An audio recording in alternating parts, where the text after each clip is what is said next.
구독, 좋아요.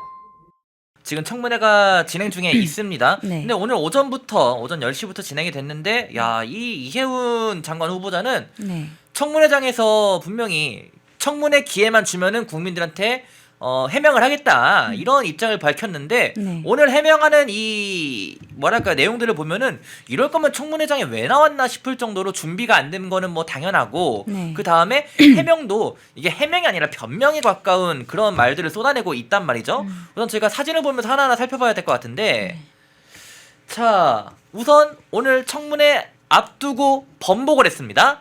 장남 연세대 입학이 다자녀 에서 분명히 그렇게 밝혔었는데 사회 기여자라고 번복을 했어요. 네. 그러면서 뭐 혼동이 있었다라고 하는데 아니 이 장남의 입학 관련해 가지고 엄마가 이런 중차대한 일에 대해서 혼동이 있을 수가 있는지 많은 국민들이 좀 의문이거든요. 예. 그러니까 이게 어떻게 뭐 무슨 전형으로든 일단 들여는 보냈는데 뭐였는지 기억이 잘 안 나는 케이스였을 수도 있습니다. 지금 청문회 과정에서 국민의힘 의원이 그 당시에는 다자녀 전형이 없었다라고 지적을 했었는데요. 다자녀가 아니라 사회 기여자 전형이다라는 얘기를 했는데 그러면은 어떤 사유로 사회 기여자 전형, 사회 배려자 전형으로 지원을 했느냐라는 이야기를 했거든요. 그렇게 해서 집안에 누가 국위 선양을 한 사람이 있느냐를 또 다시 캐묻게 되었습니다. 예. 이 부분에 대해서는 별다른 입학이 나오지 않고 있고 국민의힘 의원이 주장하는 바로는 부정 입학 가능성을 지금 제기를 하고 있습니다. 부정 입학 네, 가능성. 그래 보통 이게 사회 기여자 전형 또는 사회 배려자 전형이라고 하는데 네. 이것이 가정 형편이 어렵거나 또는 이제 국가의 보훈의 공을 세운 분들의 뭐 자녀라거나 뭐 그렇게 가는 경우가 있는데요. 네.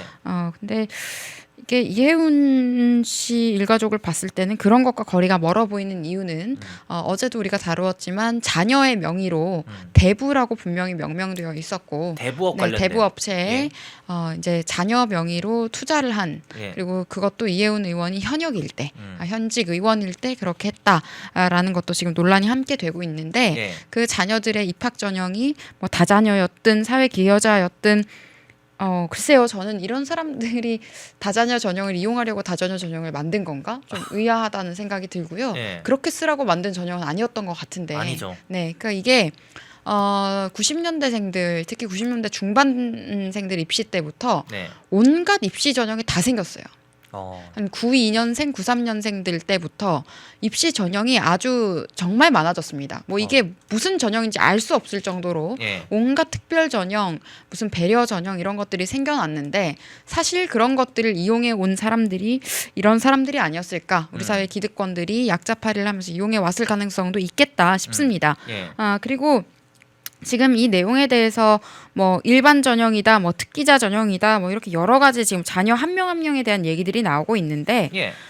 다자녀든 사회 기여자 전형이든 충분한 설명이 되지 않고 사실 입학 전형에 준하는 자격이 없는데 그 전형으로 입학을 했으면 그건 부정 입학이 되는 거죠. 예. 네, 그렇기 때문에 앞으로 또 청문회 과정에서 그리고 국민의힘에서 준비해 한 여러 가지 자료들 또는 단독 보도가 될 만한 내용들을 좀 더 주목을 해봐야 될 것 같고요. 예. 한 가지는 명확한 것 같습니다. 이해훈이라는 사람은 어떠한 잘못을 저질러도 본인이 그냥 아니라고 버티면 된다라고 생각하는 것 같습니다. 버티면 네, 된다. 그냥 버티면 잘못이 없어지는 것처럼 지금 생각을 하고 있는 것 같아요. 예. 이게 입시 문제뿐만이 있는 게 아닙니다. 과거에 바른정당 국회의원 당시에 그때 인턴 비서관이었죠. 예. 인턴 비서관에게 소리를 지르고 말귀 못 알아듣는다 할 때 또 이제 IQ 한 자리냐 뭐 이런 이야기를 해서 논란이 됐었는데 예. 저런 발언들이 그냥 우리가 웃어 넘기는 농담으로 저런 말을 하거나 부적절한 농담을 한 것도 아니고 소리를 질렀죠. 소리가 엄청 네. 데시벨이 높았죠. 네, 그래서 이제 야라고 2번 소리를 지르는 그게 너무 충격적으로 저 귀에 아직도 그 소리가 뇌리에 남아 있는데 예. 그런 식의 발언을 했던 것뿐만이 아니고 이제 그에 대한 질문이 들어오니까 변명이라는 것이 사과는 했는데 메시지가 전달 안 된 줄 몰랐다. 저는 이게 무슨 말인지 모르겠어요. 그러니까 사과 메시지를 보냈는데 네. 메시지가 전달이 안 될 줄 몰랐고 본인은 메시지가 보냈으니까 그게 사과를 한 것으로 뭐 이렇게 주장을 한 것 아닐까요? 약간 네, 그래서 되게 이게 일방적인 사과. 사과를 했지만 전달되지 않았던 것 같다라고 입장을 내놓고 앞으로 반성하면서 고쳐나가겠다라고 했는데 뭔 소리예요 이게? 앞으로 반성하면서 고쳐나가겠다라는 말은 뭐 아이들이나 어린이나 아동이나 청소년이 하는 말입니다. 그렇죠. 이게 환갑이 넘은 사람이 앞으로 고쳐나가겠다라는 음. 말을 하는 것은 좀 맞지 않는 장면인 것 같고요. 예. 그리고 지금 민주당 의원도 그렇고 민주당 의원들도 사실은 그렇게 우호적인 것처럼 보이지는 않아요. 맞아요. 아무래도 민주당 내부 갈등들도 있는 것이고 음. 그리고 저는 이 이해훈이라는 사람을 민주당이 잘 이용하고 있는 것은 이렇게 문제 많은 사람을 이용하고 있는 이 사람을 임명하려고 하는 이재명에 대한 공격도 지금 이제 내부 여러 가지 헤게모니 갈등 속에서 이게 하나 카드가 되기도 하는 것이고 또 하나 이렇게 문제 많은 사람이 국민의힘의 기득권층이었습니다. 라는 것으로 계속 언론도 그렇고 이 메시지 전을 계속 확대하고 있습니다. 그렇기 때문에 저는 이분이 개인의 영달을 위해서 장관직을 수락한 과정 자체가 너무나도 잘못됐다. 그것은 도의적으로도 잘못됐지만 이렇게 많은 잘못들을 이게 뭐 불법은 아니겠죠. 뭐 불법이 아닐 수도 있겠죠. 근데 네. 불법일 수도 있는 것도 지금 드러나고 있지만 예. 부정입학이면 불법이죠. 네. 조국이 얼마나 억울하겠습니까? 나만 이렇게 산 게 아니라는 생각을 하면서 그 사람이 그러면 결백한 척을 했던 거예요. 이런 사람을 많이 봤으니까. 그리고 그런 많이 본 사람 중에 한 사람이 이해훈일 수도 있는 것이죠. 예.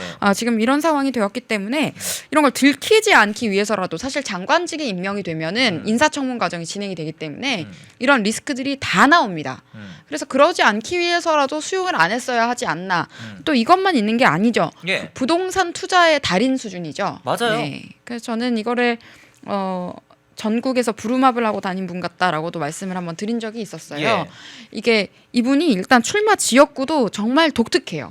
서초에서 특혜 공천을 받아서 3선을 했죠. 네. 우리 당에 있어서는 매우 유리한 지역구의 특혜 공천을 3선까지 유지하는 것도 사실 쉽지 않습니다. 예. 3선을 유지를 했던 상태에서 또 어디 출마했습니까? 저기 동대문 갔다가 안 됐죠. 그 장경태가 당선됐고 안 됐죠. 예. 그다음에 또 중구에서 했는데 또 안 됐죠. 그리고 네. 충청도 쪽에도 뭐 하려고 했었던 것 같고 울산 쪽에도. 그러니까 이게 전국에 그러니까 이게 명분도 없이 그냥 전국을 조금 돌아다니셨던 것 같아요. 근데 그렇게 하면서 지역구 옮기실 때마다 청약이라거나 이런 부동산 같은 거는 알뜰살뜰 이용을 해왔던 겁니다. 그러니까 이게 사실상 투기 정황이 아니냐라는 비판도 받고 있는 거고 예. 지금 아들 같은 경우에도 혼인 미신고다 결혼 후 부부관계가 최악이다 이런 말들이 나오는 이유가 이제 위장 미혼으로 예. 이제 청약에 당첨되기 위해서 반포 레미안에 당첨되기 위해서 위장 미혼을 해가지고 그러니까 결혼해서 잘 살고 있는데 미혼인 것처럼 해서 네. 지금 부양 가족 수를 늘려가지고 예. 지금 청약에 당첨되려고 청약 점수 받으려고 그렇게 한 게 아니냐라는 어. 점을 지금 지적을 계속 받고 있습니다. 그리고 무슨 동대문에 있었을 때에도 동대문 지역구 잠깐 갔을 때도 그쪽에 있는 모 아파트를 뭐 청약 받았다 이런 이야기들도 지금 논란으로 튀어나오고 있는 건데 뭐 불법 여부가 앞으로 또 드러나면은 그에 따른 처벌도 따르겠지만 저는 편법으로 해서 안 들키면 그만이다. 어차피 불법은 아니지 않느냐라는 이런 기득권들의 태도가 매우 문제적이라고 생각을 합니다. 그리고 유독 왜 바른정당 쪽 사람들한테서 이런 행태들이 보이는가라는 생각도 드는데요. 이게 또 한 가지 바로 이어질 수 있는 주제들이 있죠. 근데 사실 그것도 있는데 네. 저희가 이 부동산 얘기했는데 오늘 몇 시간 전에 나온 게 영종도 땅을 팔기 직전에 이해훈이 네. 양도세 낮추자는 법안을 냈답니다. 근데 이게 사실은 이런 사람이 정말 저는 이재명과 닮았다라고 생각을 하는 이유가 예. 이재명이 이번에 이제 코스피 5천 간다 하고 지금 네. 계속 주가는 오르고 있습니다. 네. 화폐 가치는 떨어지고 있지만 네. 계속 주가가 오르고 있으면서 ETF를 통해서 수익을 얼마나 벌었다. 이게 지금 보도가 되고 있어요. 예. 그러니까 본인이 한국에 이제 투자해서 수익률이 엄청 이제 1,000만 원 단위더라고요. 몇 네네. 천만 원을 벌었다라고 예.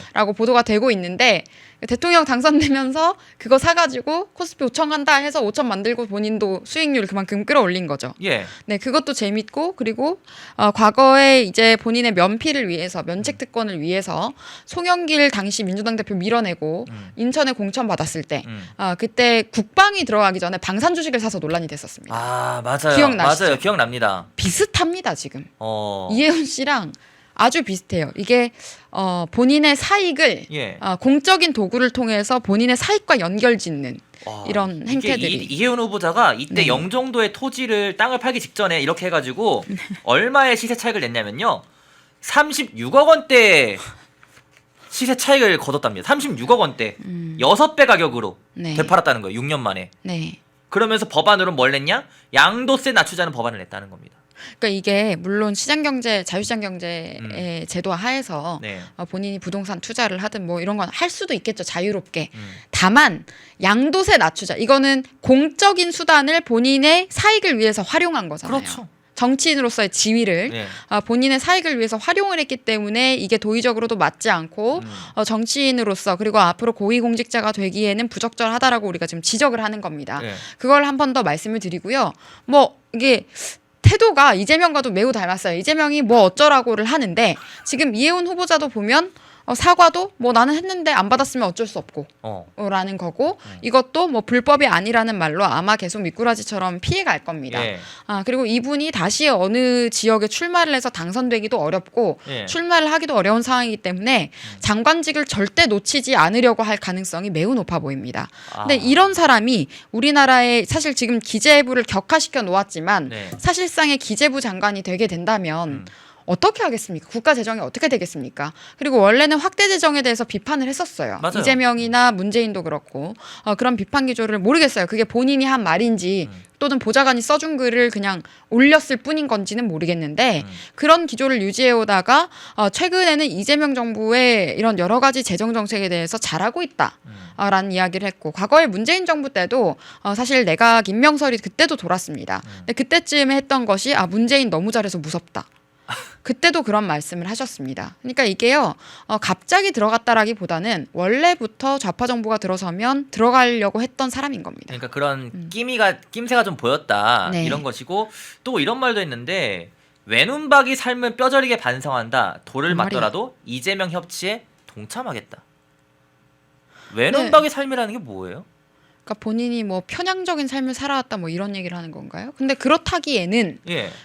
대기업들에 대한 은은한 적개심을 가지고 뭐 재벌 없애야 된다라는 그런 좌파적인 프로파간다 예. 해왔었고 그런 식으로 본인이 지금까지 밟아온 길들을 봤을 때 예. 외눈박이가 아니라 양다리에 가까운 모습이었죠. 사실 양다리. 바른정당 의원으로 있으면서 저런 갑질을 했던 것이 논란이 됐는데 바른정당이 완전 PC주의 정당이었죠. 정당 이름부터 PC입니다. 바른이라는 이름을 정당 앞에 붙인다는 것 자체가 PC 그 자체예요. 대학생 때 보면서 참 기괴하다 생각을 했었거든요. 예. 이름 자체가. 예. 근데 그 바른정당이 본인들이 바른 척 했는데 알고 보니까 이런 행동들을 뒤에서 하고 있었다라는 것. 그것도 지금 국민 앞에 드러나고 있는 것 같습니다. 펜앤마이크에서 추천하는 영상도 보고 가세요. 다른 영상도 즐기시려면 구독 버튼을 꼭 눌러주세요.